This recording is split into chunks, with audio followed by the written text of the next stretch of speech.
first off, that trust was not only amongst the pilots, it was amongst the whole organization.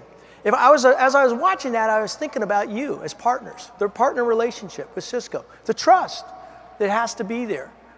But it's not just the trust between you and Cisco, it's the trust between your customers and you. It's absolutely critical, right? So I'm going to use this word contracts here, and what I mean by contracts is I don't mean the written contracts. Of course those are important. I want to go to the 0.01%. We talk about verbal and nonverbal contracts. We talk about these agreements between individuals. You heard Dino. Dino was the guy on the tape. He said, I trust 2, I trust 3, I trust 4 to do what they say they're going to do, and they can trust me to do what I'm going to do. It was that simple. What I noticed at the highest levels of high performance, most of the interaction is done verbally. Most of the contracts are a handshake. We had a lot of mentoring that was going on in the Blue Angels. Of course you had training and all these things, but when you get to that high level, you have a lot of this mentoring. And I can tell you we did most of the execution on verbal agreements. I'll give you an example. Thumper and I, here's the challenge. Thumper's my opposing solo. Our challenge was this. Objective, come at each other 1,000 miles per hour closer, cross over a center point within a wingspan. And remember, for 1 second off, we're going to miss by 2 football fields, right? So this is how we did it.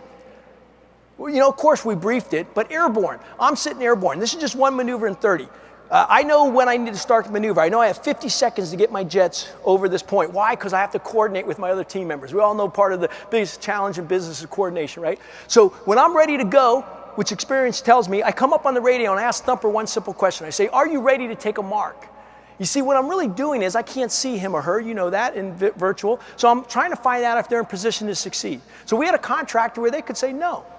So if Thumper said no, he had 5 seconds to get his butt ready, because I'm going to ask him again. I never have to ask more than twice. So I would say this, Thumper, you ready to take a mark? He'd say, ready to take a mark. I say, stand by market. Boom, boom, boom. We'd start our stopwatches. Next contract was this, 20 seconds. 20 seconds, I want you on your 3-mile checkpoint. I want you on altitude, on airspeed, on time. Guess what? Don't care how you get there. It's a nice partner relationship. Player-coach agreement. I'm going to be doing the same thing. Then I needed to trust my team member to do what he or she said they were going to do. Yes, in training, we would talk about it. Now we're in front of the customer. My contract was this. I'll be on the flight line. I won't be 5 foot left or 5 foot right. I'll be right on the flight line. I'll set the altitude. I'll make the timing corrections. I'll give you the command when to execute the maneuver. You, my wingman, my partner, have one job. Miss me.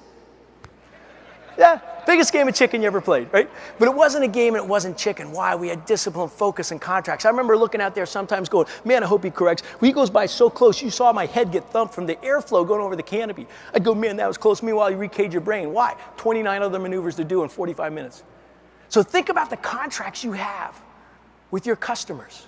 Those verbal and nonverbal agreements that say you can trust me, you can count on me. How about the nonverbal contracts? It's just say we're in this together.